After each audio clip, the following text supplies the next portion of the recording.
अ, आज आज की होने वाली है या फिर आज की जो मीटिंग है, एक बहुत ही चर्चित मतलब उसको बीमारी कहते हैं अपने शब्दों में, जिसके बारे में आज बताएंगे हमारे जो स्पीकर हैं। उनके बारे में थोड़ा सा मैं अगर बता दूं तो हाईली एजुकेटेड हैं आज के समय में। उन्होंने मास्टर डिग्री किया है, और उन्होंने जॉब भी वगैरह किया है जहां भी हो।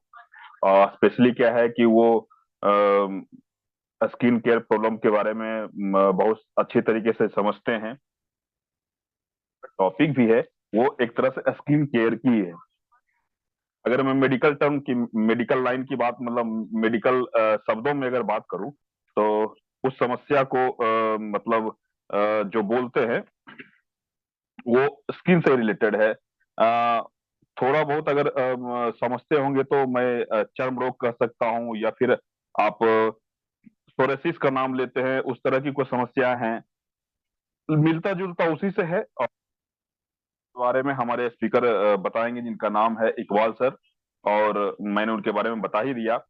आप सबसे भी बात क्या है कि समय को देखते हुए अब हमारा समय लगभग 8 मिनट हो चुके हैं, 30 से स्टार्ट होने वाला था। इकबाल सर है? Sir, I am present. Sir, sir, thank you sir, thank you.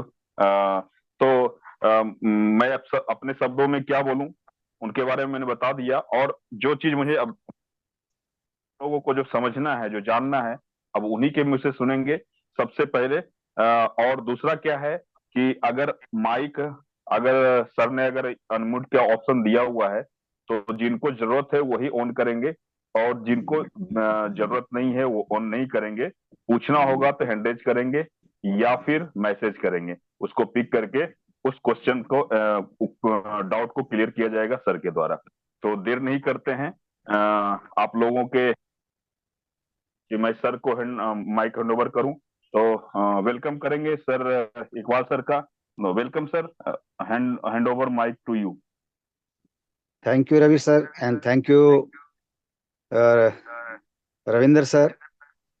आज का सेशन देने के लिए आज का सेशन बहुत ही लाजवाब होने वाला है, क्योंकि एक नई जानकारी, एक नई बीमारी के साथ आज फिर मैं एक बार आपके सामने प्रेजेंट हूँ। और मैं अपने बारे में बता दूं कि जैसा कि सर ने आपको बता दिया कि मेरा नाम मोहम्मद अफजल इकबाल हुआ, एमडी अफजल इकबाल। इकबाल सर के नाम से मैं फेमस हूँ, और मैं मोटिवेशनल स्पीकर रह चुका हूँ। और पीजी है मेरा, डिप्लोमा है, पीजीडीसीए इन कंप्यूटर साइंस है, लाइब्रेरी साइंस में मैं क्वालिफाइड हूँ। और मेडिकल्स के बारे में भी बहुत सारे जो है मैं रिसर्च करते रहता हूँ, एजुकेशन उसके बारे में लर्निंग लेते रहता हूँ। और मैं हमेशा अपने आप को स्टूडेंट ही मानता हूँ, क्योंकि हम लोग जिस स्टेज में भी हों, लर्निंग एक प्रोसेस है, और ये प्रोसेस कभी खत्म नहीं होती। ठीक है। और मैंने 8 साल एनजीओ में काम किया, एक रिप्यूटेड एनजीओ है। उसमें मैं हेल्थ इशू पर ही काम करता था, एड्स वगैरह पर। और काफी सारे ऐसे एरिया में जाता था जो कि प्रोहिबिटेड एरिया माने जाते हैं, और वहां भी मैंने एड्स के ऊपर काफी सारा काम किया 8 साल तक। और उसी दौरान मुझे बहुत सारे जो हैं डिसीजेस के बारे में पता चला, उनके इलाज, सिम्टम्स, ट्रीटमेंट्स के बारे में। और आज जब मैं एटॉमी बिल्ड कर रहा हूँ, एटॉमी के साथ हूँ, तो मुझे लगता है कि हमारे एटॉमी में बहुत सारे ऐसे प्रोडक्ट हैं जो कई सारे डिसीजेस के लिए, कई सारी बीमारियों के लिए बहुत लाभदायक हैं। लेकिन हम लोग शायद उन प्रोडक्ट्स के बारे में ज़्यादा नॉलेज नहीं रखते, जिसकी वजह से हमारे पास ज़्यादा जानकारी नहीं है। और मैं अपने सेशन में बार बार कहता हूँ कि एटॉमी जो लोग भी कर रहे हैं, उनके बिजनेस का बैकबोन है प्रोडक्ट्स। ठीक है। प्रोडक्ट्स के बारे में अगर सही नॉलेज नहीं होगा तो हम फील्ड में अच्छे तरह से परफॉर्म नहीं कर पाएंगे, हम नए प्रोस्पेक्ट्स के पास नहीं जा पाएंगे, हम नए कंज्यूमर्स नहीं बिल्ड कर पाएंगे। और क्योंकि हमारा देश एक गरीब देश में गिनती आता है, पुअर कंट्री में गिनती आता है, we are under developing country. और हमारे पास गरीबी सबसे बड़ी बीमारी मानी जाती है, बेरोजगारी सबसे बड़ी बीमारी मानी जाती है। और इन दो बीमारियों की वजह से ही कई सारी ऐसी बीमारी हैं, कई ऐसे रोग हैं जो हमारे बस की बात नहीं है उनका इलाज कर पाना, ठीक है, क्योंकि आप लोग भी जानते होंगे कि एलोपैथ में इलाज बहुत महंगा होता है और ये काफी टाइम टेकिंग होता है और हर कोई अफोर्ड नहीं कर पाता, जिसकी वजह से हमारे देश में कई सारे लोग एक मामूली बीमारी का भी इलाज सही से नहीं कर पाते हैं। लेकिन हम अपने एटॉमी प्रोडक्ट्स को जानकर, उसके बारे में नॉलेज लेकर, हम बहुत अच्छे तरीके से काफी सारे लोगों की मदद कर सकते हैं। तो एटॉमी ज्वाइन करने का मेरा मकसद था जन सेवा। एक मेरी भावना थी कि लोगों तक ज्यादा से ज्यादा अपनी पहुंच बनाऊं और उन्हें अच्छा ट्रीटमेंट कम दाम में कैसे उपलब्ध कराऊं, ये मेरा मकसद रहा और इसीलिए मैं एटॉमी में आज हूं और इसी को लेकर मैं प्रोडक्ट्स के बारे में आप सभी को जानकारी देता हूं। मैं खुद लर्न करता हूं, नॉलेज गेन करता हूं इन सब चीजों के बारे में। तो मैं रिक्वेस्ट करूंगा रविशंकर सर से कि वो मुझे शेयर का ऑप्शन दे दें, स्क्रीन शेयर का। ज्यादा समय नहीं लेते हुए हम लोग इस सेशन को शुरू करेंगे, क्योंकि सेशन बहुत लंबा हो सकता है ना। इसे मैं बहुत शॉर्ट करने की कोशिश करूंगा, कम से कम शब्दों में ज्यादा से ज्यादा जानकारी आप तक पहुंचा सकूं, यही मेरा मकसद रहेगा। सर आप स्क्रीन शेयर कर सकते हैं, ऑलरेडी परमिशन है। Okay sir.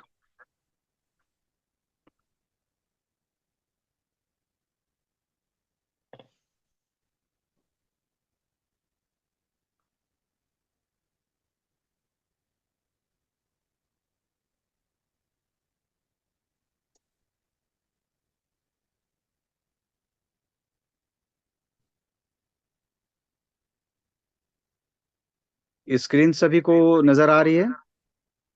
आ रही है सर, आ रही है। Okay, thank you sir. आवाज गूंज रही है थोड़ा सा, सारे लोगों के माइक को म्यूट कर दीजिए सर। हाँ और सर, कंप्लीट हो गया। आज का जो एजेंडा है, पहले मैं इसके बारे में बता दूं कि आज जो हम लोगों ने सेशन रखा है वो लिकेन प्लानस पिगमेंटेशन, जिसको शॉर्ट में मेडिकल भाषा में एलपीपी बोला जाता है, ठीक है।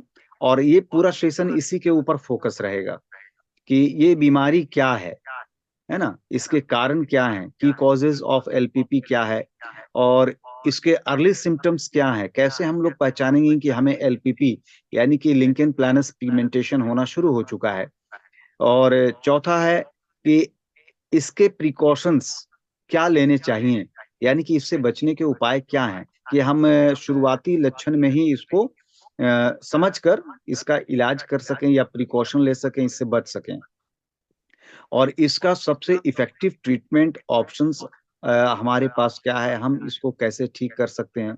और छठे में जो हमारा एजेंडा है वो है कि क्वेश्चन एंड आंसर सेशन होगा, आप सभी को समय मिलेगा और इसलिए बीच में कोई इंटरप्ट नहीं करेंगे और ध्यान से सुनेंगे कि आज हम लोग जिस चीज पे बात कर रहे हैं वो है क्या एक्चुअली।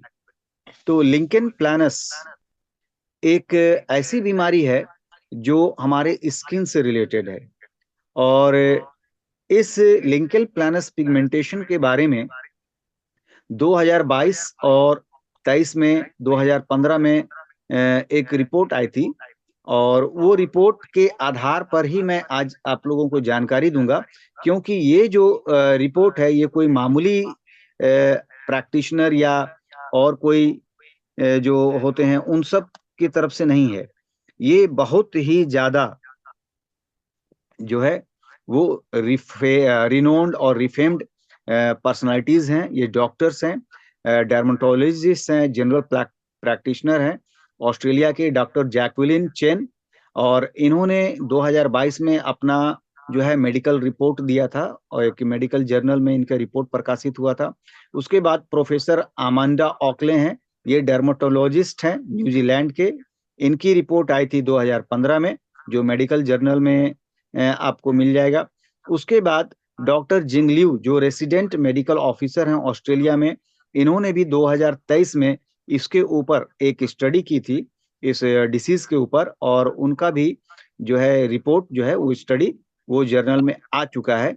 और इन सारे चीजों का रिव्यू जो है वो सबसे रिनोन्ड डर्मेटोलॉजिस्ट हैं, डॉक्टर इयान कॉल्सन, जो 2023 में इन्होंने सारे डॉक्टर्स के रिपोर्ट्स को पढ़कर एक रिव्यू तैयार किया था, और उसी रिव्यू के आधार पर आज का सेशन है।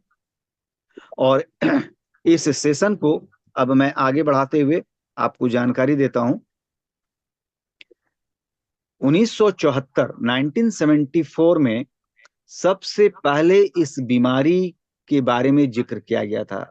अब आप समझ सकते हैं कि ये बीमारी कितनी पुरानी है ना। 1974 में एक भूटान के व्यक्ति थे एट अल, उन्होंने ही सबसे पहले लाइकेन प्लेनस पिगमेंटोसस नाम दिया था इस बीमारी को, ठीक है। और इस डिसीज का सबसे खास बात यह है कि जो भी शरीर का भाग सूर्य के प्रकाश में आता है, ठीक है, जैसे हमारा चेहरा, हमारा सिर, हमारी गर्दन, हमारी बाहें, है ना, तो ये जैसे ही सूर्य के कांटेक्ट में आता है, सूर्य का जो है सन का अल्ट्रावायलेट रेज जो है, उससे हमारा बॉडी में मौजूद जो हार्मोन्स है वो एक्टिव होता है, और उसके बाद हमारे शरीर पर हल्के जो है वो धूसर रंग यानी कि भूरे रंग के गहरे धब्बे में बदलना शुरू हो जाते हैं। और 1935 से कई सारी संस्थाओं ने जो है इसके बारे में अपनी रिपोर्ट्स में प्रकाशित किया था, लेकिन 1974 में इसका कोई नाम नहीं था। तो 1974 में भूटानी जो है, भूटान के रहने वाले एट अल ने ही इसे नाम दिया था लाइकेन प्लेनस पिगमेंटस। अब सबसे पहले देखते हैं कि इसके क्या क्या टाइप्स होते हैं। ये जो बीमारी है, ये जो स्किन डिसीज है, ये कितनी प्रकार का है ना। ये जो एलपीपी के बारे में बात कर रहे हैं, ये क्यूटेनियस लिकेन प्लानस के नाम से जाना जाता है, और म्यूकोसल लिकेन प्लानस है, लिकेन प्लानुलो पिलारिसिस है, लिकेन प्लानस है नेल का, यानी कि हमारे नाखून तक में ये होता है ना। उसके बाद ये पिगमेंटोसिस है, यानी कि हमारे शरीर के कोई भी हिस्से में ये पिगमेंट्स के रूप में दिखाई देता है। उसके बाद ये ड्रग इरप्शन है, यानी कि इसको एक नाम दिया गया है कि कई बार दवा के रिएक्शन से भी ये स्किन डिसीजेज होते हैं। उनमें से चलिए हम कुछ आपको पिक भी दिखाने की कोशिश करेंगे। ये देखिए, ये एनुलर लिकेन प्लानस है, जो हमारी आंख के ऊपर होता है, ठीक है, और ये रिंग शेप में होता है। आईलिड जो हमारी पलक है ना, उस पलक के ऊपर आप देखिएगा इस तरह से होता है, ठीक है, सभी को दिख रहा होगा, है ना, इस तरह से ये दिखाई देता है, ठीक है। ये हाइपरट्रॉफिक लिकेन प्लानस है, इसको आप देखिए इस तरह से रिंग शेप में ये होता है, लाल चकते के रूप में, ठीक है। ये पैर पे हो सकता है, कंधे पे हो सकता है, बाह में हो सकता है। उसके बाद ये देखिए, ये हाथ पे हुआ है, ठीक है, एक पेशेंट है जिनके हाथ पे इस तरह से हुआ है, और ये जो व्हाइट दिख रहा है वो फंगस है, ठीक है, जिसको फफूंद बोलते हैं, है ना, जो लकड़ियों पर भी आपको दिखेगा, या खाने पीने की चीजों पर, या पनीर अगर बासी हो गया तो पनीर के ऊपर भी ये दिखाई देगा, ठीक है।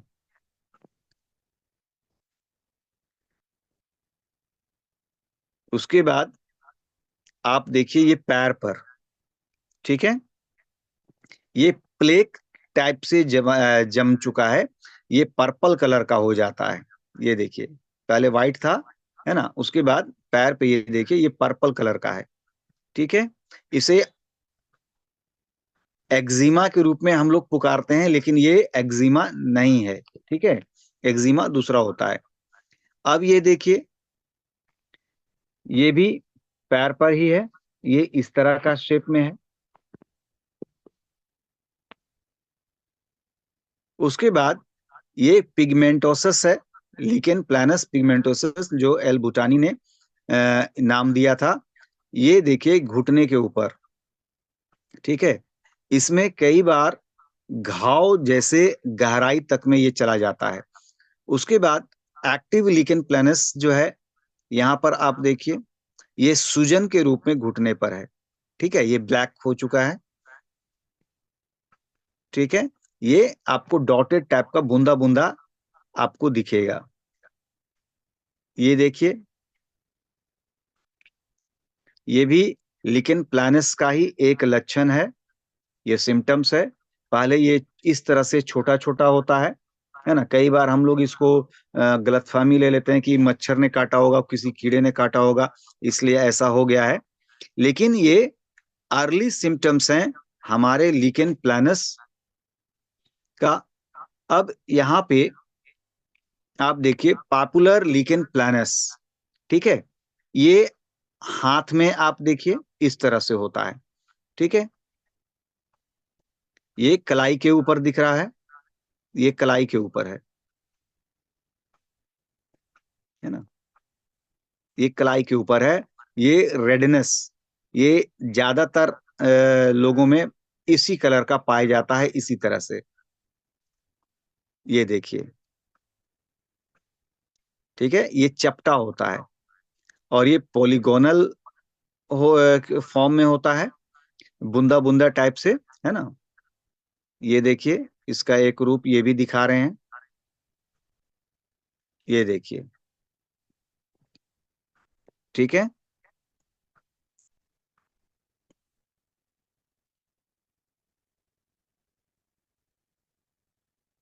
ये देखिए पैर में, ये बीमारी क्या है वो मैं आपको दिखाने की कोशिश कर रहा हूं, ताकि आप इसके सीरियसनेस को समझ सकें कि आज का जो सेशन है वो कितना सीरियस सेशन है।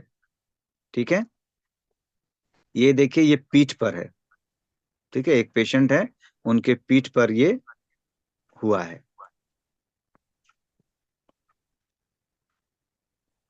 ये वेसिक्यूबुलस लीकेन प्लानस है।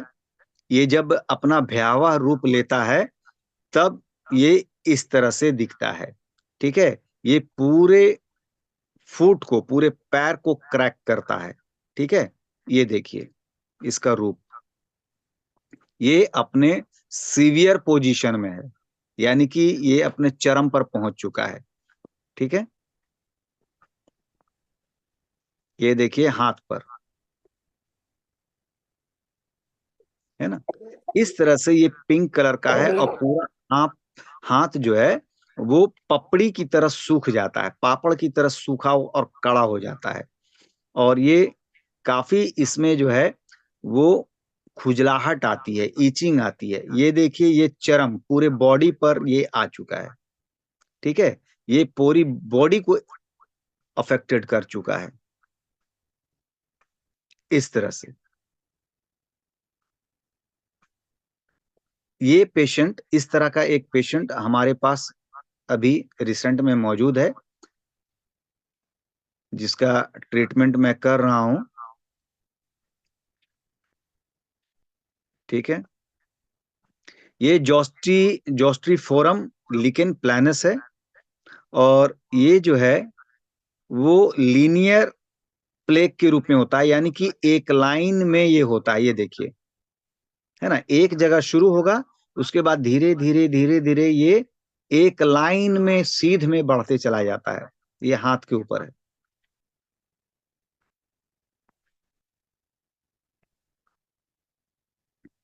इसके कई सारे रूप हैं। ये देखिए गर्दन के ऊपर, है ना, इस तरह से दिखता है। कई बार इसे लोग समझते हैं कि एक शर्ट या जो कुछ भी हम जो पहनते हैं उसके वजह से, रगड़ की वजह से ये हो गया है, लेकिन ये अर्ली सिम्टम्स हैं। ये देखिए, एक लेडीज को ब्रेस्ट के ऊपर हुआ है ये। ठीक है, ये ब्रेस्ट के ऊपर है। ये अंडर आर्म है ना, ये अंडर आर्म है। ये देखिए यहाँ पे शुरू हो गया है। उसके बाद एक और पेशेंट जो मेरे पास हैं, ऐसे दो पेशेंट मेरे पास हैं जिनका मैं ट्रीटमेंट कर रहा हूं। ये देखिए, इनका सिर के ऊपर है। ठीक है, ये पहले बहुत खुजली से परेशान थे, इचिंग सर में बहुत ज्यादा होती थी, है ना। और रेडनेस था, ये उनको पता नहीं था कि उनके त्वचा के ऊपर बालों के अंदर में रेडनेस भी हो चुका है, स्किन, है ना। तो उनको नहीं मालूम था, लेकिन बाद में जब इसमें दाने आने शुरू हुए और कंघी करते समय वो जब लहर देना शुरू हुआ, जलना शुरू हुआ, तब उन्होंने इसके ऊपर केयर किया और पाया कि उनके पूरे स्कल्प के ऊपर ये चीज हो चुका है। और दोनों पेशेंट लेडीज हैं। मजे की बात ये है ना, कि ये जो है ये बीमारी जो है स्किन डिसीज, ये ऑल ओवर द वर्ल्ड, है ना, में पाया जाता है और सबसे ज्यादा औरतों में पाया जाता है। ठीक है, मर्दों में भी होता है लेकिन औरतों में सबसे ज्यादा है। ठीक है, ये अंडर आर्म्स में है, देखिए इस तरह का। और ये देखिए, ये पहले इस तरह का होता है, उसके बाद धीरे धीरे फैलना शुरू होता है ना। और उसके बाद ये ओरल लिकेन प्लानस है। ठीक है, ये मुंह के अंदर, देखिए ये होंठों पर है। ठीक है, ये देखिए पिंक कलर, ये होंठों के ऊपर है। ठीक है, ये दाढ़ी के नीचे में है। ये देखिए जबान के ऊपर, है ना। ये देखिए जीभ के ऊपर, इस तरह से दिख रहा होगा आपको। इसका भयावह रूप मैं दिखाने की कोशिश कर रहा हूं कि कितना कष्टदायक ये हो जाता है जरा सी लापरवाही से। हम इस पर ध्यान नहीं देते हैं। ये देखिए, है ना,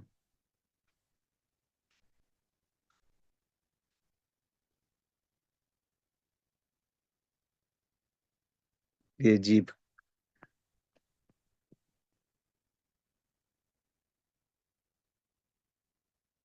ये देखिए, ये सारे जो दिखा रहे हैं वो दिखाता है कि आज का टॉपिक कितना सीरियस टॉपिक है। और लिकेन प्लानस होता किसको है, हु गेट्स लिकेन प्लानस? तो लिकेन प्लानस जो है वो अप्रोक्सीमेटली जो है वो लगभग 1% पॉपुलेशन जो है पूरी दुनिया का, ठीक है, उसमें 30 से लेकर 60 साल तक के लोगों को ये हो सकता है। लेकिन किस जाति को होगा, किसको होगा, नहीं होगा, ये अभी तक पाया नहीं गया है। ये लगभग सभी में हुआ है। ठीक है, अब लिकेन प्लानस होता किस कारणों से है? हमारे शरीर में टी सेल एक पाया जाता है। ये टी सेल जब कंट्रोल से बाहर हो जाता है तब जाकर ये अलग अलग रूप में, ठीक है, इसको ऑटो इम्यून डिसऑर्डर बोलते हैं। ठीक है, यानी कि हमारे शरीर में जो इम्यून सेल्स होते हैं वो जब डिसऑर्डर फॉर्म में आ जाते हैं, यानी कि उनका शेप बिगड़ने लगता है या उनका डेवलपमेंट एक्सेस होने लगेगा, बहुत ज्यादा या बहुत कम। ठीक है, दोनों केसेस में ये डिसऑर्डर जब होता है तब ये सूजन का रूप लेता है, यानी कि इन्फ्लामेटरी सेल्स में ये बदलना शुरू होता है। और ये फिर जो है एक अननोन प्रोटीन जो हमारे शरीर में मौजूद है उसके साथ मिलकर ये हमारे स्किन के किसी भी भाग में, हमारे शरीर के बॉडी के किसी भी भाग में ये अपना लक्षण प्रकट करना शुरू होता है। और ये ज्यादातर जो है केराटिनोसाइट्स एक एसिड है, इससे ये रिएक्ट करता है और रिएक्ट करने के बाद ये बिल्कुल बोलेंगे तो अनइक्वल फॉर्म में बढ़ना शुरू हो जाता है। और उसके बाद अब सवाल आता है कि what is the treatment for lichen planus? तो लिकेन प्लानस को हम शुरुआती लक्षण जब हमें दिखाई दें तो कैसे इसको हम दूर करें? ठीक है, तो सबसे पहले आपको जो भी साबुन, ठीक है, जो भी सोप्स या शावर जेल आप मार्केट का लेते हैं जो केमिकल मेड है, यहाँ पर मैं ध्यान दिला रहा हूं, केमिकल मेड जो है उसको आपको अवॉइड करना होगा, यानी कि छोड़ना होगा। उसके बाद आपको एमोलियंट्स का यूज करना है हमेशा। शुरुआती लक्षण जैसी दिखे उसी तरह समय से आपको इसको करना होगा। उसके बाद यहाँ पर आपको जो खुजलाहट शुरू होती है, उस खुजलाहट के लिए एंटी हिस्टामाइंस एक आता है, आप उसका यूज कर सकते हैं। ठीक है, वो फोटो लेकिन वो एलोपैथी में है। ये सारी जो चीजें बताए वो एलोपैथी का था। लेकिन कौन सा अब देखो। यहाँ पर हमारे एटॉमी में इसके लिए क्या है, ठीक है। Please mute your mic. यहाँ पर लिकेन प्लैनस के बारे में सबसे पहले समझ लीजिए कि लिकेन प्लैनस एक्चुअली में होता क्या है। तो लिकेन प्लैनस जो है वो एक चैलेंजिंग कंडीशन होता है। अगर वो फैलना शुरू हो गया तो उसको ट्रीट करना बड़ा मुश्किल है, ठीक है। लेकिन हमारे एटॉमी में हेमोहिम, पॉमग्रेनेट जेली, ये बहुत कारगर चीजें हैं जो आप दे सकते हैं। तो ये एक क्रॉनिक इन्फ्लामेटरी कंडीशन है जो कि स्किन के डिसकलरेशन से रिलेटेड है, और ये ज्यादातर आपको जो दिखाई देगा वो इचिंग फॉर्म में है, ठीक है। यानी कि आपको जब ये होगा तो हल्की खुजलाहट होनी शुरू होगी, और उसके बाद जहां पे खुजली होगी वहां का स्किन जो है वो लाल होना शुरू हो जाएगा, ठीक है।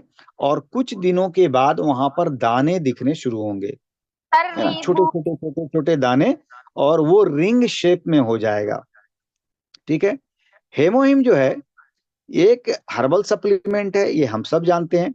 हेमोहिम में जो एक्स्ट्रा आप 3 प्लांट्स के बारे में जान रहे हैं कि ये 3 चीज हेमोहिम में मिलाए 3 प्लांट से बना हुआ है, ठीक है।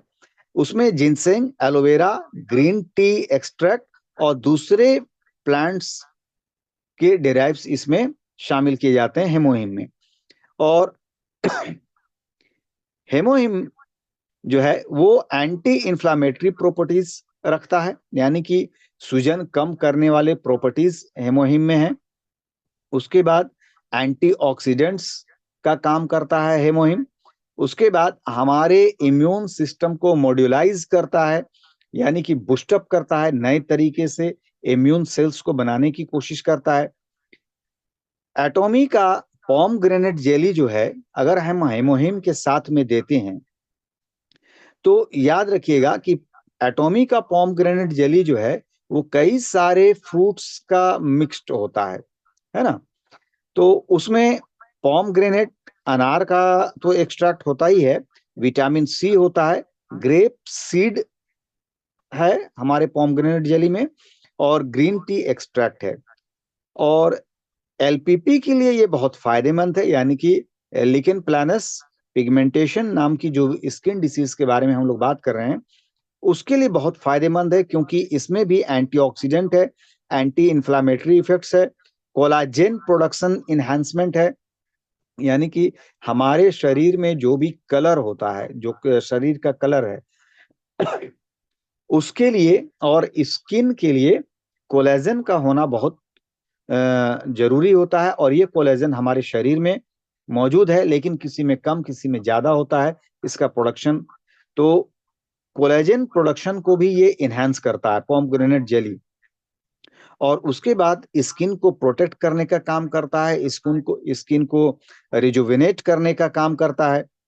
अब डोसेस और प्रिकॉशंस क्या होने चाहिए, तो सबसे पहले एक चीज हम हर सेशन में बोलते हैं कि वी आर नॉट डॉक्टर्स, हम लोग डॉक्टर ना बने तो ज्यादा बेहतर है ना। अगर ऐसा कोई सीरियस पेशेंट आपके पास आता है तो आप उसको एडवाइस कीजिए कि आप किसी डर्मेटोलॉजिस्ट से मिलें, यानी कि स्किन के जो डॉक्टर्स होते हैं आप उनसे एक बार मिलकर उनसे राय मशवरा ले लें। नो डाउट एटॉमी के प्रोडक्ट्स हर्बल हैं, साइड इफेक्ट नहीं है किसी तरह का, और ये बहुत ही फायदेमंद प्रोडक्ट्स हैं एटमी के। लेकिन फिर भी हम अपने ऊपर कोई रिस्क ना लेते हुए हम पेशेंट को सबसे पहले सलाह देते हैं कि आप डर्मेटोलॉजिस्ट से मिलें। अगर वो मिल चुका है तो उसके प्रिस्क्रिप्शन को आप स्टडी करने की कोशिश करें कि उसे क्या क्या डॉक्टर ने बताया और कौन सी दवाएं चलाई हैं, कौन सी दवाएं वो अभी प्रेजेंट में खा रहे हैं, लगाने का कौन सा ऑइंटमेंट यूज कर रहे हैं, मलहम क्या यूज कर रहे हैं, ये सारी चीजों की जानकारी ले लीजिए, है ना, हमारे कोई भी प्रोडक्ट को रिकमेंड करने से पहले, वो आपके लिए बहुत अच्छा होगा। तो यहाँ पर हम लोग जो है वो हेमोहिम और पोमग्रेनेट जेली दोनों हम लोग देंगे। हेमोहिम जिस तरह से हम लोग खाते हैं, एडवाइस करते हैं कि खाली पेट में एक शय से आपको लेना है, और उसके बाद शाम को जो है रात के खाने से 1 घंटे पहले ले लेना है, ठीक है। और हमारा जो पोमग्रेनेट जेली है वो ट्यूब फॉर्म में आता है, स्टिक्स फॉर्म में। आप उसका जो है वो 1 या 2, अगर आप जैसा कंज्यूम कर सकते हैं कीजिए, या तो एक सुबह ले लीजिए और एक शाम को ले लीजिए, या चाहे तो 2 एक साथ सुबह में ले लीजिए। उसके बाद यहाँ पर ध्यान देनी है कि कोई भी दवा है ना या फूड सप्लीमेंट हम खाते हैं तो उसमें एटलीस्ट 1 आवर का गैप जरूर रखिएगा, ठीक है। चाहे होम्योपैथी खा रहे हो, एलोपैथी खा रहे हो, या आयुर्वेदिक खा रहे हो, कुछ भी खा रहे हो, तो एक दवा के बाद दूसरा दवा खाने से पहले 1 घंटे का गैप रख लीजिए, उसके बाद आप उसको यूज कर सकते हैं, ठीक है। और ये देखना जरूरी है कि किसी को एलर्जिक रिएक्शंस तो नहीं है। बहुत किसी को क्या होता है कि किसी किसी फ्रूट से, किसी सब्जी से भी एलर्जी हो जाती है ना। तो ये ध्यान देना है कि हमने जब किसी को रिकमेंड किया और उसने खाया तो क्या उसमें एलर्जिक कोई रिएक्शंस तो नहीं हुआ, है ना। या तो खुजली बढ़ गई, रेडनेस बढ़ गया, या इस तरह का कोई भी और सिम्टम्स तो नहीं दिखाई दिया, इस बात को ध्यान में रखना है। और सॉरी, जब भी हम किसी को भी कोई प्रोडक्ट दें तो आप उससे विजिट करते रहिए, 2 दिन 3 दिन के बाद विजिट कीजिए जाकर। इससे एक तो जो पेशेंट आते हैं उनके अंदर कॉन्फिडेंस बिल्ड होता है कि चलो मैंने जिससे लिया है ये प्रोडक्ट वो हमारे ऊपर इतना केयर कर रहे हैं, है ना। और समय समय पर उनको गाइड करते रहिए, उनसे फीडबैक लीजिए कि आप को जैसा मैंने बताया था आप वैसे ही ले रहे हैं, अभी आपको कैसा लग रहा है, और क्या क्या खा रहे हैं आप, है ना, कैसा महसूस करते हैं। ये सारी चीज आप अगर मिलिएगा पेशेंट से और बोलिएगा तो उसको बहुत अच्छा फील होता है, एक कॉन्फिडेंस जगता है, और आपको भी एक फीडबैक मिल जाएगा कि आपने जो प्रोडक्ट दिया उसका क्या असर हो रहा है। इससे आपको किसी को भी रिकमेंड करने में, नए पेशेंट को या नए कस्टमर को बहुत आसानी होगी। उसके बाद एक और तीसरा प्रोडक्ट जो है एटोमी का, वो है एटोमी का एल्गी ओमेगा 3। एल्गी ओमेगा 3 मैं इसलिए रिकमेंड करता हूं, और ये भी फायदेमंद है ओमेगा 3, क्योंकि ओमेगा 3 में जो है वो एल्गल ऑयल होता है, ठीक है। ओमेगा 3 फैटी एसिड जिसमें एपीए और डीएचए होता है, जो ब्रेन और स्किन के लिए बहुत फायदेमंद है। इसमें भी एंटीऑक्सीडेंट्स के रूप में विटामिन ई, रोजमेरी एक्सट्रैक्ट्स मिलाया गया है। उसके बाद दूसरे न्यूट्रिएंट्स के रूप में विटामिन सी और विटामिन बी 12 है, ठीक है। आप देखिएगा अगर किसी को मुंह का छाला वगैरह होता है तो उसको विटामिन बी 12 देते हैं, है ना, विटामिन दिया जाता है। उसके बाद अब यहाँ पर आते हैं विश्वसनीयता के बारे में। तो हमारा जो हेमोहिम है, पोमग्रेनेट जेली है, या फिर एल्गी ओमेगा 3 होगा, है ना, तो ये सारा जो है वो वेगन सोसाइटी से सर्टिफाइड है। अब वीगन सोसाइटी क्या होता है, आप में से अगर कोई जानता हो इसके बारे में, है ना, तो बता सकता है कि वीगन के बारे में अगर किसी को मालूम है,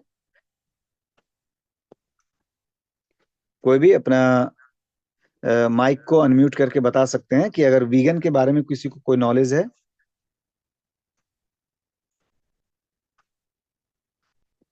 अगर नहीं है तो चलिए मैं बता दूं, हमारे इंडिया में भी वीगन सोसाइटी है, ठीक है। और अम, हमारे बॉलीवुड के 2 हीरो जो हैं वो वीगन सोसाइटी के मेंबर हैं, ठीक है। और वो लोग वीगन प्रोडक्ट ही यूज करते हैं।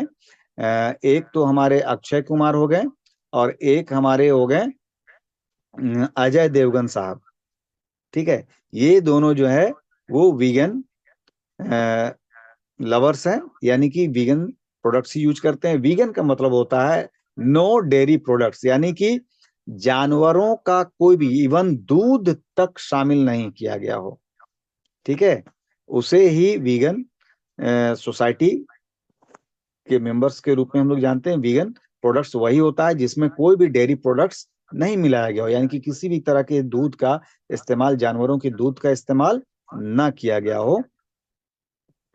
और उसके बाद ग्लूटेन फ्री है, किसी भी तरह का सिंथेटिक, जो आर्टिफिशियल सिंथेटिक होता है उसका यूज नहीं किया जाता है इसके कवर के लिए।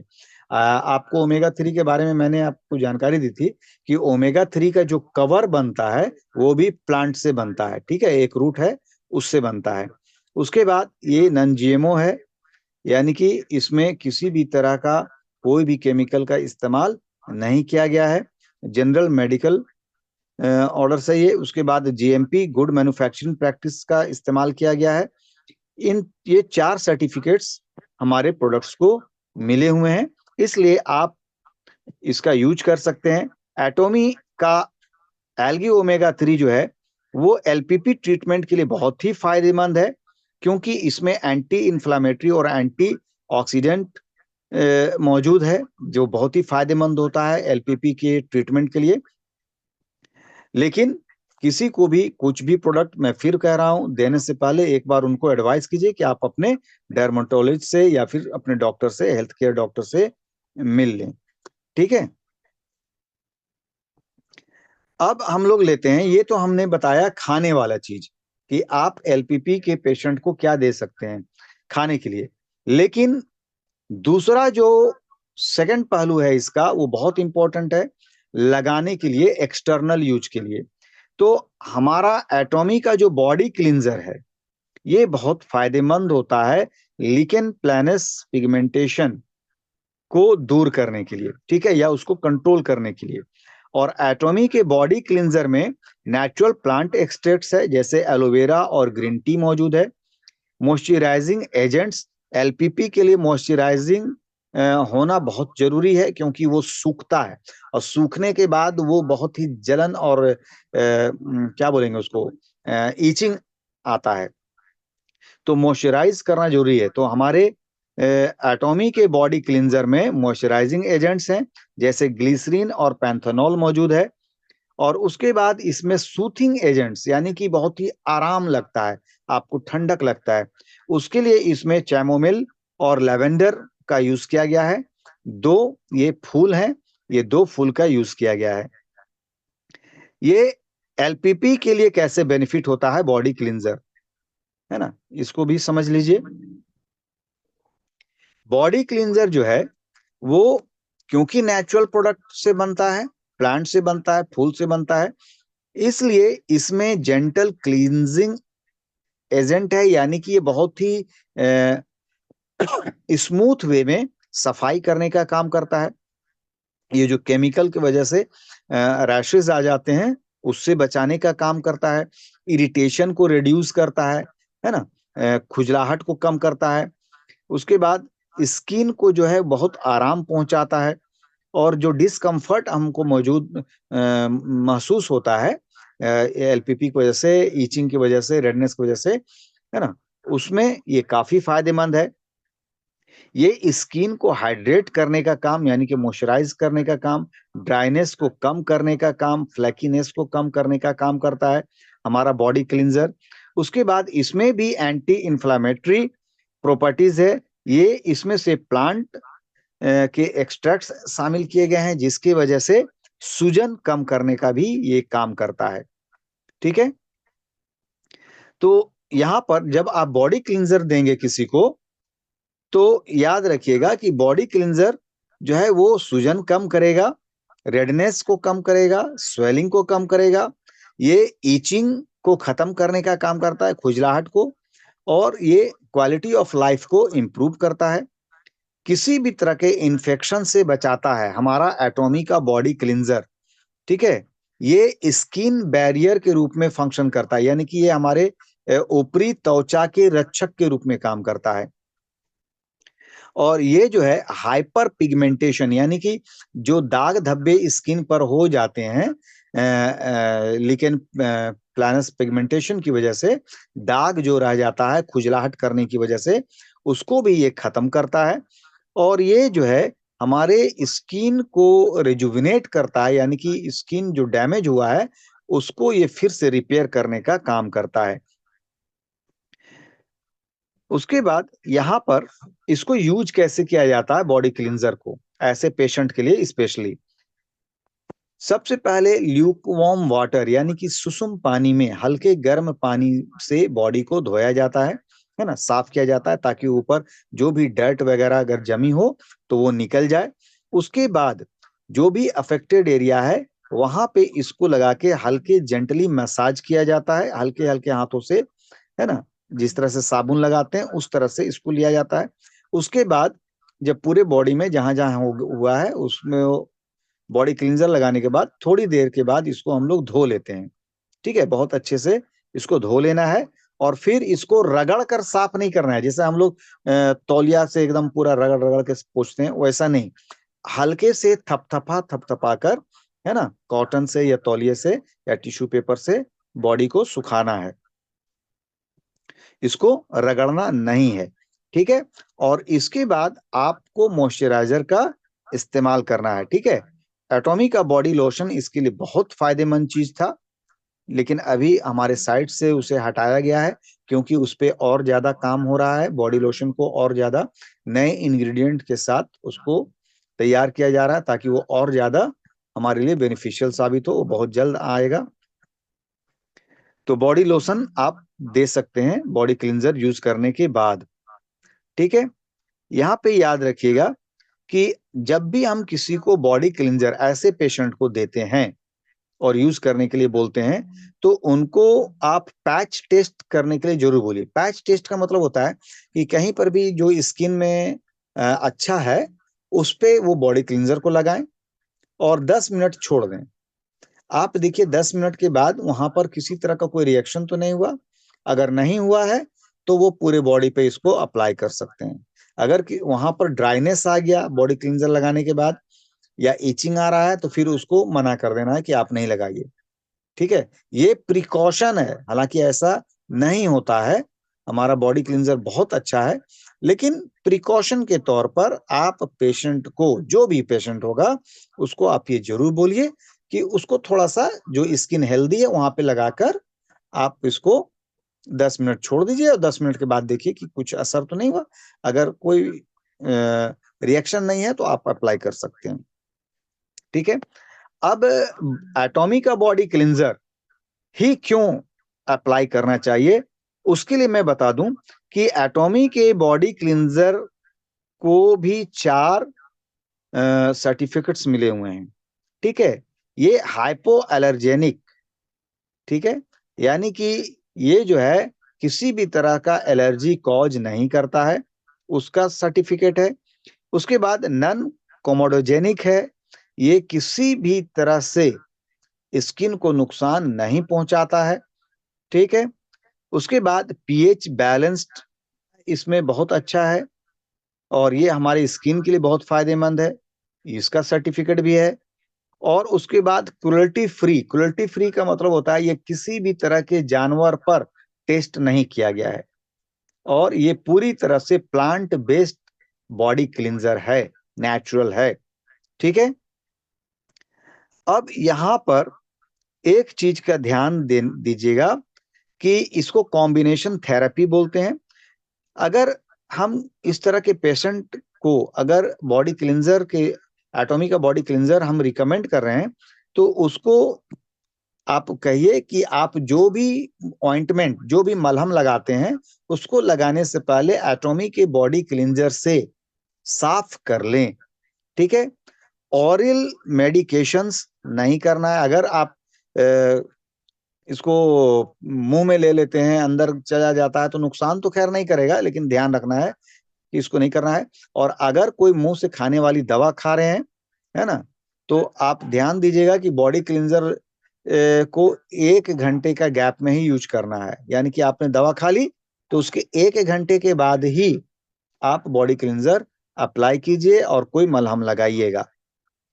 ठीक है, दूसरी बात यह है कि एलपीपी को हम लोग जो है अपने डाइट से, स्ट्रेस मैनेजमेंट से भी हम लोग दूर कर सकते हैं। और एटॉमिक का बॉडी क्लींजर हमारे लाइफ स्टाइल को चेंज करने का बहुत अच्छा साधन है। स्ट्रेस मैनेजमेंट में बॉडी क्लींजर बहुत फायदेमंद करता है। आपके इससे नहाने के बाद, इससे साफ करने के बाद आपका जो स्किन है, आपका बॉडी जो है वो इतना आराम फील होता है कि अपने आप सारा तनाव दूर हो जाएगा। ठीक है। और दूसरे नेचुरल रेमेडीज के रूप में आप टर्मरिक, एलोवेरा वगैरह भी यूज कर सकते हैं, जो कि हमारे बॉडी क्लींजर में ऑलरेडी मौजूद है। तो यहाँ पर कंक्लूजन एक ये निकलता है कि एटॉमी का बॉडी क्लींजर जो है वो एक वैल्यूएबल एडिशन है एलपीपी मैनेजमेंट यानी कि लिकेन प्लानस पिगमेंटेशन के लिए। ये बहुत ही जेंटल है, बहुत ही स्मूथ है, सूथिंग है और हाइड्रेटिंग बेनिफिट्स है। यानी कि इसको लगाने के बाद आप कभी भी ड्राइनेस महसूस नहीं कीजिएगा, आपका बॉडी हमेशा मॉइस्चराइज रहता है। तो एलपीपी पेशेंट के लिए एटॉमी का बॉडी क्लींजर, ठीक है, एक्सटर्नल यूज के लिए बहुत ही फायदेमंद है। तो यहाँ पर ये सारी जो भी जानकारियां मैंने आपको दी, ये इस तरह के पेशेंट के लिए है और इस तरह के पेशेंट को आप इस तरह से ट्रीट कर सकते हैं।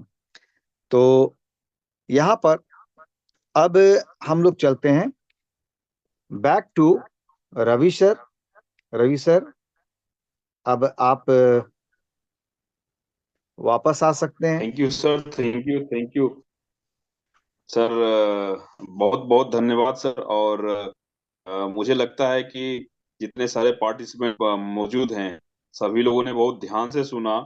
और मैं अपनी शब्दों में अगर बात करूं सर, तो ये जो एलपीपी है, लीचेन लिखें। प्लानस पिगमेंटेशन, इसका जी सर। आपने डिटेल नहीं किया, ऑपरेशन किया मेरे ख्याल से, जो मैं समझता हूँ। और मैं आशा करता हूँ कि सारे हमारे जो साथी हैं, जो प्रेजेंट हैं, वो भी ये चीज को समझ रहे होंगे। वही है कि मैं जो बता रहा था, तो आपने बहुत अच्छे तरीके से किया। और मैं लोगों से भी, जो हमारे प्रेजेंट हैं, उनसे भी मैं ये समझ सकता हूँ कि वो भी इस चीज को बड़े ध्यान से देख रहे थे, गौर से समझ रहे थे, क्योंकि ये समस्या है थोड़ी सी। अगर मैं किन्हीं और से पूछने से पहले मैं आपसे थोड़ा सा पूछ लेना चाहूंगा कि सर, एक थोड़ा सा ये बीच में आता है कि ये तो अगर समस्या बड़ी हो जाती है तो समझ में आते हैं, लेकिन अगर इसको समझना चाहें शुरुआत में ही, तो उसके लिए क्या समझ सकेंगे? अगर इस पे थोड़ा सा मतलब पॉइंट करें तो शायद सभी के लिए फायदेमंद हो जाए। इकबाल सर। जी सर।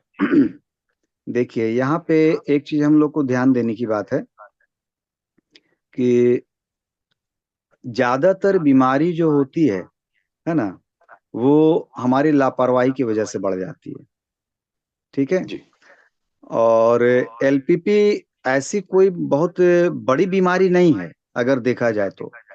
ये महिलाओं में सबसे ज्यादा पाया गया, वर्ल्ड वाइड जो रिसर्च है वो ये बताता है कि ये महिलाओं में सबसे ज्यादा है। अब महिलाओं में क्यों ज्यादा है? ठीक है। ये एक बहुत बड़ा सोचने वाली बात है।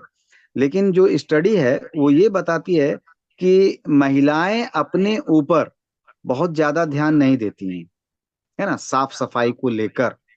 कहीं जाना हो पार्टी फंक्शन में तब तो साफ सफाई होगी, लेकिन वो दिन भर अपने घरेलू कामों में या जॉब में इस तरह से बिजी होती हैं कि उनके पास टाइम नहीं होता है कि वो अपने आप पर ध्यान दे सकें। ठीक है। तो जी। इसलिए वो हल्की फुल्की रैशेज अगर आ गई, कोई थोड़ी सी ईचिंग आ गई, कोई फोड़ा फुंसी हो गया या किसी तरह का इन्फेक्शन हो गया, तो वो क्या होता है कि वो छुपाए रहती हैं, किसी से डिस्कस नहीं करती हैं। और ये एक धीरे धीरे धीरे धीरे भयानक रूप ले लेता है। मैं अभी एक पेशेंट के बारे में बता रहा हूँ। उनकी कोई बीमारी नहीं थी। ठीक है। उनको टंग में, जैसे हम लोग को देखिएगा कोई चीज गर्म खा लेते हैं तो जल जाता है ना, छाले पड़ जाते हैं। ठीक है। तो उनको भी इस तरह के छाले शुरू में जीभ के ऊपर हुए, लेकिन उन्होंने कोई ध्यान नहीं दिया। उनको लगा कि कोई चीज गर्म खाए होंगे उसकी वजह से हो गया है। धीरे धीरे ये छाला जो है वो कड़ा होते चला गया और उसके आसपास जो है वो दाने निकलने शुरू हो गए। तो उन्होंने अपने अगल बगल से दवाई ववाई ले लिया। ठीक है, आप लोग तो जानते हैं आजकल गांव देहात में झोला छाप डॉक्टर बहुत सारे हैं। तो उन्होंने दर्द सही। की दवा या सुखाने की दवा, है ना, दे दी। ठीक है। तो उनका जो था ये बीमारी इतना ज्यादा बढ़ गया उन दवाओं के सेवन से कि लास्ट में उनको लेकर वो लोग रांची गए। तो रांची में भी दिखाया उन्होंने, रिम्स में। तो रिम्स के जो डॉक्टर हैं जिनको दिखाया, तो उनको कोई डाउट हुआ और उन्होंने क्या किया कि कहा कि बायोप्सी हमको करवाना होगा, और जीभ का एक हिस्सा जो है वो इतना बड़ा हिस्सा कट कर दिया इस साइड से। ठीक है। और वो बायोप्सी के लिए भेजा गया। बायोप्सी का जो रिपोर्ट आया वो ये था कि उनको 3rd स्टेज का कैंसर हो चुका है। उनका टंग कैंसर जो है वो 3rd स्टेज पे पहुंच चुका है। Can you imagine? ये सिर्फ किस लिए हुआ? लापरवाही से। ठीक है। तो हम लोग भी देखिए, चाहे जेंट्स हो या कोई भी हो, सिर दर्द किया तो मेडिकल शॉप में जाकर क्या बोलते हैं, देखिए ना सर दर्द कर रहा, कोई दवा दे दिए ना, है ना। तो वो डिस्प्रिन उठा के दे देगा, है ना, पेंजोन या कुछ भी इस तरह से दे दिया।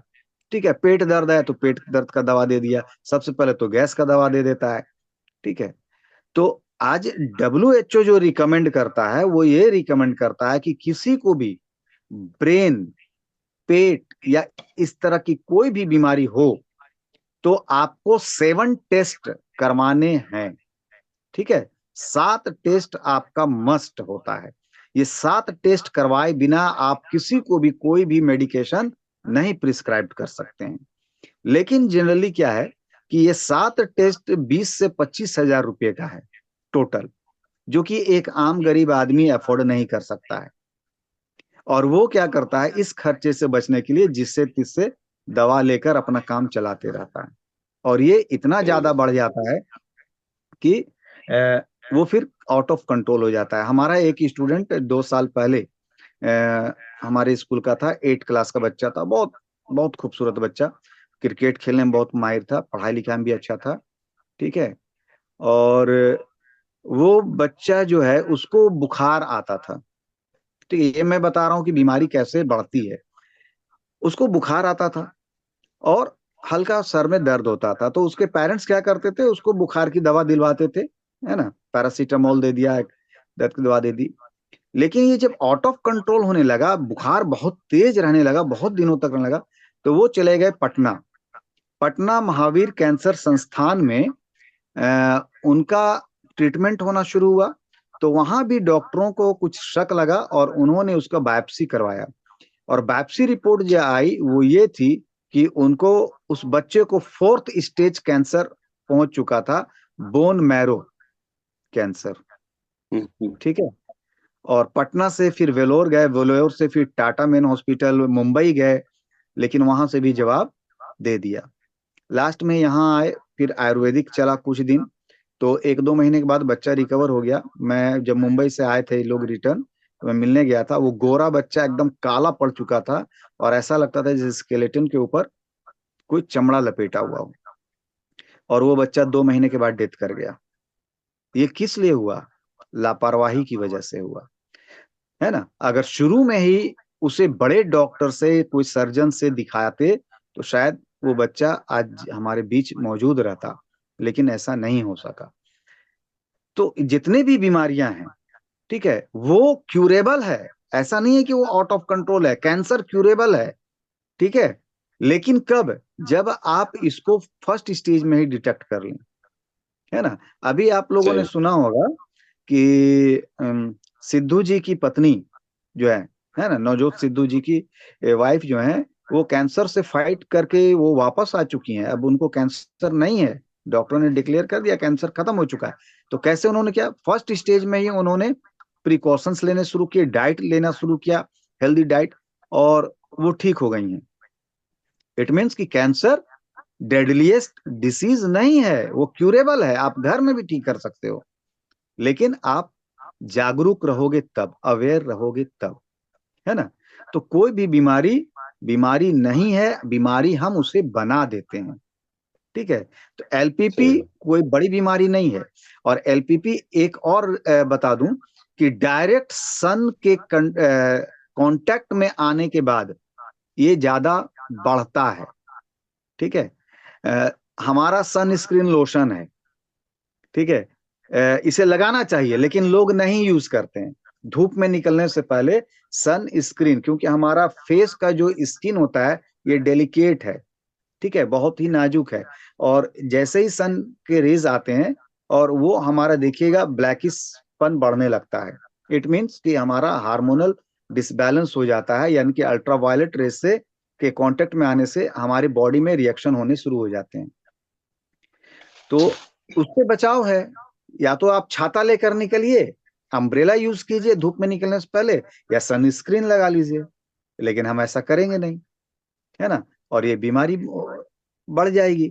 तब आप खोजिएगा कि इसका ट्रीटमेंट क्या है।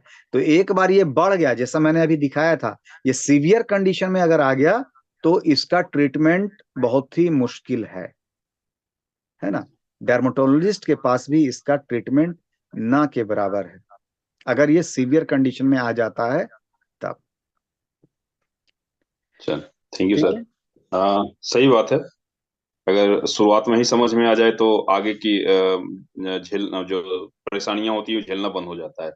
तो कहने का जी मतलब बिल्कुल। सीधा ये हुआ कि पहले से ही समझ लें कि अगर खुजलाहट या फिर जो भी समस्याएं हो रही है तो उसको एक बार चेक करवा लें क्या है नहीं है, उसके बाद अपना ट्रीटमेंट शुरू कर लें। जी। Thank you sir. एक एक और इंटरप्ट करूंगा रवि सर। हाँ सर, बोलिए आप ना। या हम, है ना, जनरली देखिएगा कि साबुन का यूज करते हैं, जी। ठीक है, साबुन का यूज करते हैं नहाने के लिए। क्या आपने अपने साबुन के पीछे देखा है कि क्या लिखा हुआ है? साबुन के पीछे लिखा हुआ रहता है टॉयलेट सोप, ठीक है। आप मोस्टली। चाहे जितना भी लक्स लाइफ बॉय वगैरह जितना भी आप उठा के देख लें, टॉयलेट सोप लिखा हुआ है। यानी कि आप टॉयलेट से आते हैं तो हाथ की सफाई के लिए, वो बैक्टीरिया मारने के लिए है। और आप देखिएगा साबुन से हाथ धोने के बाद वो ड्राइनेस हो जाता है हाथ, है ना, वो सही ड्राई बात। होता है। हम्म। और बॉडी पे लगाइएगा तो ऑटोमेटिक बॉडी ड्राई होगा। और जैसे ही ड्राइनेस बढ़ेगा स्किन क्रम्प करना शुरू हो जाता है ना। जाड़े में हमारे हाथ पैर क्यों फटते हैं? ड्राइनेस की वजह से। टेनिस की अगर वजह आप से। इसको मॉइस्चराइज कीजिएगा, मॉइस्चराइज करके रखिएगा, तिल क्रीम लोशन वगैरह लगा के रखिएगा, तो आपको क्रैम्प्स नहीं आएंगे, एड़ियां नहीं फटेंगी, हाथ नहीं फटेंगे, होंठ नहीं फटेंगे, है ना। तो एलपीपी भी इसी कंडीशन पे काम करता है। यानी कि बॉडी जितना मॉइस्चराइज रहेगा, एलपीपी को आप उतना कंट्रोल में कर सकते हैं, आप उसको दूर कर सकते हैं। अच्छा, thank you sir, thank you. चलिए अब बहुत अच्छा रहा सर, बताया आपने। अब मैं जो हमारे जो पार्टिसिपेंट हैं, हमारे फैमिली में मेंबर हैं, अब उनमें से मैं चाहूंगा जो भी जिनको भी कुछ पूछना हो सर से, या फिर डाउट क्लियर नहीं, या फिर जो भी समझ में नहीं आ पाया हो, तो सर अवेलेबल हैं। या तो मैसेज करें या अपना माइक अनम्यूट करके पूछ सकते हैं। कोई भी हो तो पूछ सकते हैं।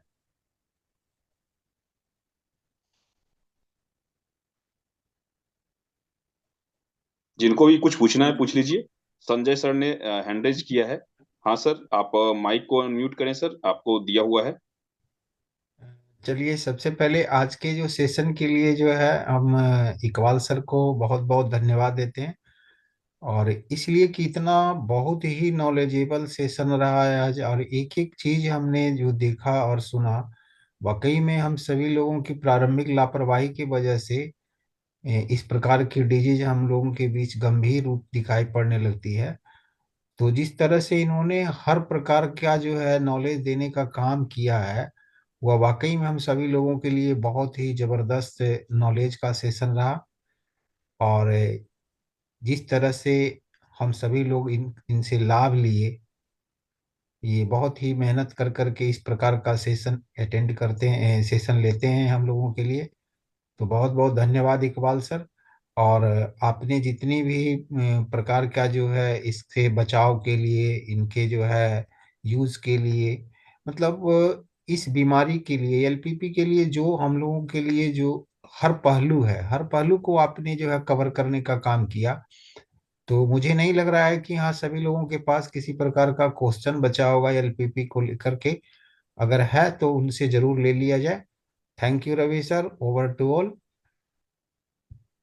Thank you sir, thank you अपने वैल्यूएबल शब्द ऐड करने के लिए, हमारे स्पीकर का मान बढ़ाने के लिए बहुत बहुत धन्यवाद संजय सर।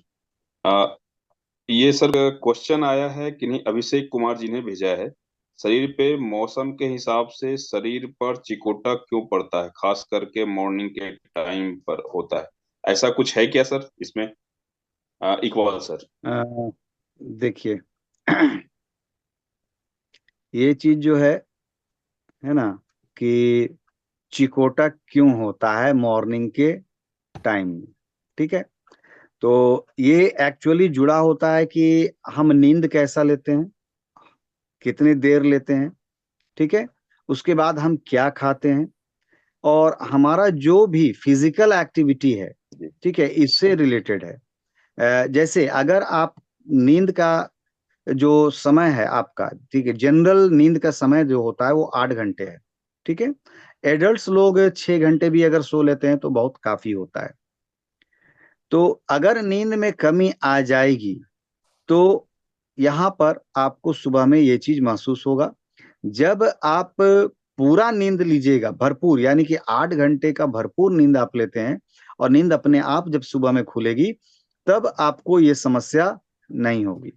लेकिन अगर सुबह आप किसी के उठाने से या अलार्म के बजने से उठते हैं, तो ये आपके ऊपर है कि आप कितना घंटा सोए हैं और आपको कैसे उठने की आदत आपने बनाई हुई है। कोशिश कीजिए कि अपने आप नींद खुले, और अपने आप नींद तब खुलती है जब हम भरपूर नींद लेते हैं। दूसरा, आप डिहाइड्रेशन के भी शिकार जब होते हैं, यानी कि आप भरपूर मात्रा में पानी नहीं पीते हैं। जैसे अभी जाड़े के दिनों में लोग क्या करते हैं कि आम दिनों में अगर 8 गिलास पानी पी रहे हैं तो जाड़े के दिनों में 3 से 4 गिलास ही पीते हैं। ये हमारे बॉडी को जो है डिहाइड्रेट करता है, और इस डिहाइड्रेशन की वजह से बहुत सारी समस्या होगी। सबसे पहला समस्या होगा ब्लड का गाढ़ापन, ठीक है। ब्लड क्लॉट होना है शुरू हो जाता है, वो गाढ़ा होना शुरू हो जाता है, क्योंकि हमारा ब्लड सर्कुलेट होता है पानी की वजह से, ठीक है। अगर पानी ब्लड को नहीं मिलेगा तो ब्लड क्लॉट करना शुरू हो जाएगा, उससे हार्ट अटैक होगा, बीपी होगा, ब्रेन हैमरेज होगा, बहुत सारी चीज होंगी। तो अपने आप को हमेशा हाइड्रेट करके रखिए। हाइड्रेट मतलब भरपूर पानी, जितना गर्मी दिन में पीते हैं आप उतना ही जाड़े के दिनों में भी पीजिए, क्योंकि बॉडी को जो रिक्वायरमेंट है वो आपको करनी पड़ेगी, ठीक है। हमारा शरीर जो है वो 70% से ज्यादा पानी है हमारे शरीर में, इस चीज को ध्यान में रखिएगा। तो पानी की कमी की वजह से भी ये बीमारी होती है। उसके बाद हम क्या खाते हैं, कितना खाते हैं, इसके ऊपर भी ये डिपेंड करता है, ठीक है। इस चीज को ध्यान में रखिए कि बहुत बार क्या होता है कि भूख लगी हुई है, हम काम में हैं, बिजी हैं, नहीं समय मिल रहा, तो हम लोग क्या करें, ठेला पर जाके खा लेते हैं। तो एक तो वो सही ऐसे बात। ही अनहेल्दी फूड है ना, क्योंकि वो एक ही तेल में बार बार रिफाइंड तेल में, जले हुए तेल में बना रहा है। वो क्या कर रहा है, सैचुरेटेड फैट पैदा कर रहा है। सैचुरेटेड फैट क्या है, वो ट्रांस फैट में बदल जाता है। ट्रांस फैट क्या है कि हमारे अंदर कोलेस्ट्रॉल, एलडीएल और ट्राइग्लिसराइड्स बना देता है, ठीक है। तो ये सारी समस्या आती है। तो हम अगर गलत खा रहे हैं या कम खा रहे हैं, उसके वजह से भी ये बीमारी होगी, ठीक है। फिजिकल एक्टिविटी आजकल हम लोगों की बहुत कम है। एक ही रोना रो रहे हैं कि समय कहाँ मिलता है। तो समय आपको निकालना पड़ेगा। समय नहीं निकालिएगा तो फिर डॉक्टर लिख देगा 1,000 रुपया फीस लेके कि आपको सुबह दौड़ना पड़ेगा आधा घंटा, तब आपको दौड़ना पड़ेगा क्योंकि आप 1,000 लगा चुके। लेकिन फ्री में अगर इकबाल सर सही बोल रहे हैं कि सुबह एक्सरसाइज कीजिए, रनिंग कीजिए, वॉकिंग कीजिए, तो आप नहीं मानिएगा, है ना। तो ये बात। भी एक कारण है, ठीक है। उसके बाद एक जो सबसे बड़ा, किसी भी बीमारी का सबसे बड़ा कारण है चिंता, है ना। हम लोग देहात में क्या कहते हैं, चिंता चिता तक पहुंचने का सबसे आसान रास्ता है, ठीक है। तो इसलिए चिंता नहीं कीजिए, स्ट्रेस नहीं लीजिए। चिंता करके कभी भी किसी का भला नहीं हुआ है, नुकसान के सिवा, है ना। खुश रहिए, खुश रखिए, ऑलवेज कीप स्माइलिंग, ठीक है। जीवन है, तनाव होंगे, दुख आएगा, मुसीबतें आएंगी, उन सब को भूलकर आप खुश रहना सीखिए। ये सारे चीज जो है वो आपका ठीक होगा। यानी कि आपको पर्याप्त नींद लेना है, पानी पीना है भरपूर, ठीक है। उसके बाद पोषक आहार लेना है, हेल्दी फूड लेना है। उसके बाद रोज दिन एक्सरसाइज 5 मिनट 10 मिनट। आजकल कई सारे ऐसे योगा हैं जो आप बेड पर लेटे लेटे भी कर सकते हैं, सुबह उठे तो बेड पर ही बैठे बैठे कर सकते हैं, है ना। प्राणायाम कर लीजिए, सबसे उत्तम योगा है, ठीक है। तनाव और चिंता से दूर रहिए, आपको कोई भी बीमारी नहीं होगी, ठीक है। Thank you sir. अभी thank you, thank you. Thank you इसके लिए सर कि ये थोड़ी टॉपिक से अलग थी, क्वेश्चन आया तो उसका आपने रिप्लाई बहुत अच्छे तरीके से दिया, और आशा करते हैं जो जिन्होंने पूछा उनको जानकारी हो गई होगी। तो जी बहुत अच्छा है सर, और किन्हीं का कोई क्वेश्चन है तो पूछ लें। अतिथिगण है, एक पार्टिसिपेट है, एटोमियंस है, सभी को नए साल की हार्दिक शुभकामनाएं। और कोई क्वेश्चन तो मेरा नहीं है सर। जितने भी तरह से हमारे इकबाल सर इतने बाखूबी और बेहतरीन तरीके से आज का जो सेशन लिया, वो बहुत ही लाजवाब, और एक एक बिंदु पे उन्होंने बात किया और बहुत बेहतरीन तरीके से समझाया, बताया और सारी बातों को रखा। उसके लिए सर को दिल से सैल्यूट। और ये हम जान रहे हैं कि कब एक शिक्षक से एक डॉक्टर बन गए, हमें पता भी नहीं चला है। और बहुत बढ़िया सेशन आज का रहा सर का, और बहुत कुछ सीखने को मिला sir. Thank you sir. Thank you Pratosh sir, thank you आपके वैल्यूएबल वर्ड्स के लिए, इकबाल सर को, इस इकबाल सर के लिए थैंक यू, थैंक यू, बहुत बहुत धन्यवाद सर। सर दीपक सर, आप माइक को अनम्यूट कर सकते हैं sir. Thank you so much sir, और बहुत शानदार सेशन था सर। और जितना सर ने डीपली इस चीज को प्रेजेंट किया है ना, आई डोंट थिंक कि किसी और ने इतना अच्छे से समझाया होगा कभी। और बहुत यस सर। ज्यादा डेप्थ में जाके सर ने पूरा एनालिसिस किया है चीजों का, जो बिफोर आफ्टर, और जो मतलब एक चेहरे, जब किसी के स्किन पे कोई दिक्कत होती है ना, तो हम लोग सोचते हैं बस ये सब, हर दिक्कत को हम सेम ही बोलते हैं, मतलब हर हरी सब्जी जो है धनिया पुदीना बोलेंगे हम उसे ना। हमें नहीं पता कौन सा पालक है कौन सा क्या है, वो सर ने पूरा अच्छे से बता दिया। और बस मेरा एक क्वेश्चन सर आपसे ये था कि जो आपने बताई ना सारी चीजें, वो एक्सटर्नल नजर आई, एक आपने मुंह का दिखाया वो भी समझ में आया, लेकिन जो इंटरनल होता है जैसे लिवर सोराइसिस है, तो उसको कैसे पकड़ सकते हैं, क्योंकि वो तो दिखाई देगा नहीं शुरुआत में।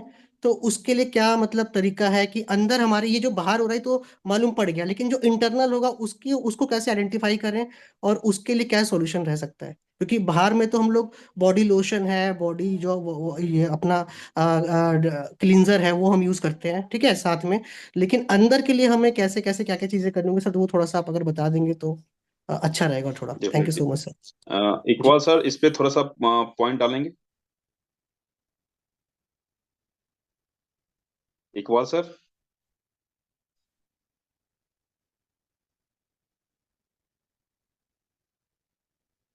सर आप म्यूट या आप अनम्यूट कीजिएगा सर, एक बार सर अनम्यूट कीजिए। एक मिनट इकबाल सर।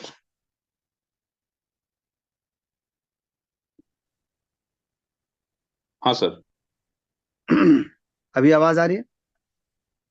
हाँ क्लियर है सर। देखिए, हाँ, लीवर सोराइसिस जो है, उसको हम लोग कह सकते हैं कि जब लीवर टिश्यू डैमेज होता है, ठीक है।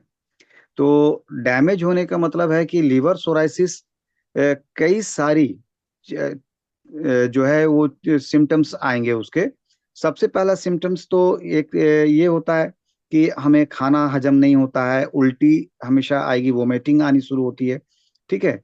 तो सबसे पहले हम लोग इसको फिजिकल एग्जामिनेशन करते हैं। फिजिकल एग्जामिनेशन के लिए कई सारे लेबोरेटरी टेस्ट होते हैं, ठीक है।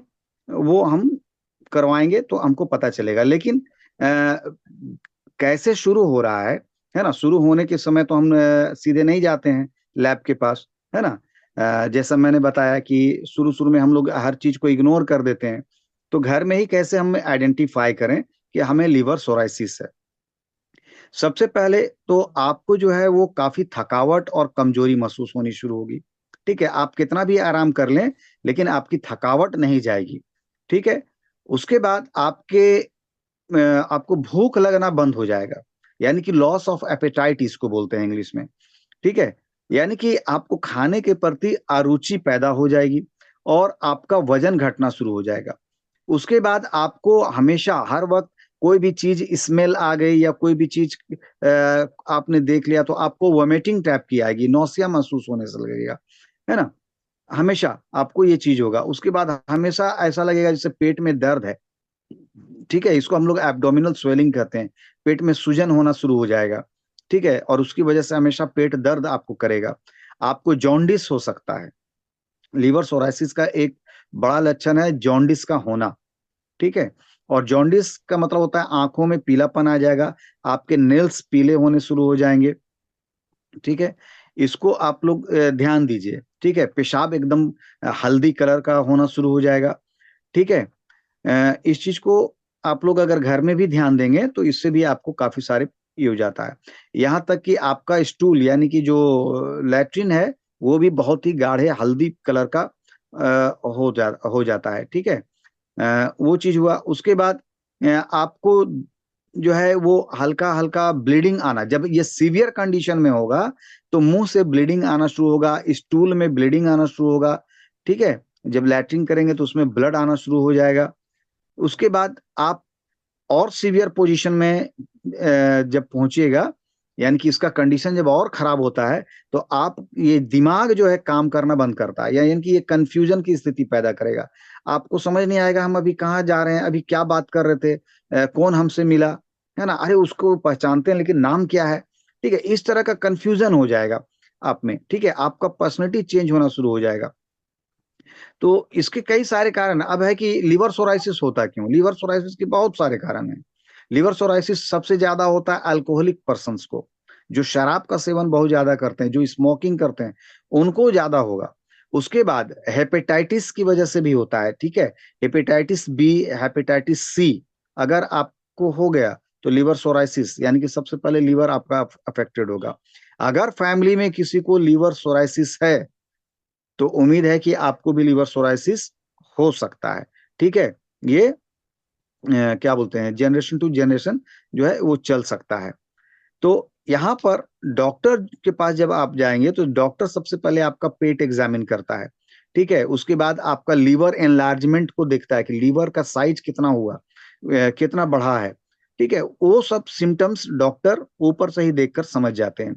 उसके बाद वो आपको लेबोरेटरी टेस्ट के लिए भेजेंगे, यानी कि लीवर फंक्शन टेस्ट होगा, कंप्लीट ब्लड काउंट आपका कितना है, आरबीसी सेल्स। लीवर सोराइसिस होगा तो आरबीसी घटना शुरू हो जाता है।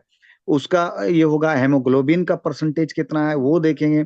फिर कोगुलेशन टेस्ट होगा, ब्लड टेस्ट के द्वारा ब्लड क्लॉटिंग एबिलिटी क्या है, यानी कि ब्लड क्लॉट कितना हो रहा है, यानी कि अगर आपका चोट लगा खून बहना शुरू हुआ तो कितनी देर में खून बहना बंद होगा, ठीक है। ये सारे सिम्टम्स हैं।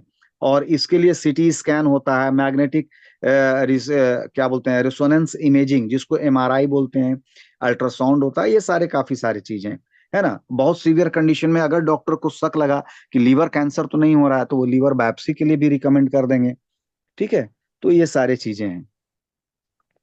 और किन्हीं को कुछ पूछना है तो बताइए, क्योंकि अब हम लोग और भी हमारे बहुत सारे मित्र हैं, उनसे भी कुछ जानकारी ले लिया जाएगा, उनसे भी पूछ लेंगे।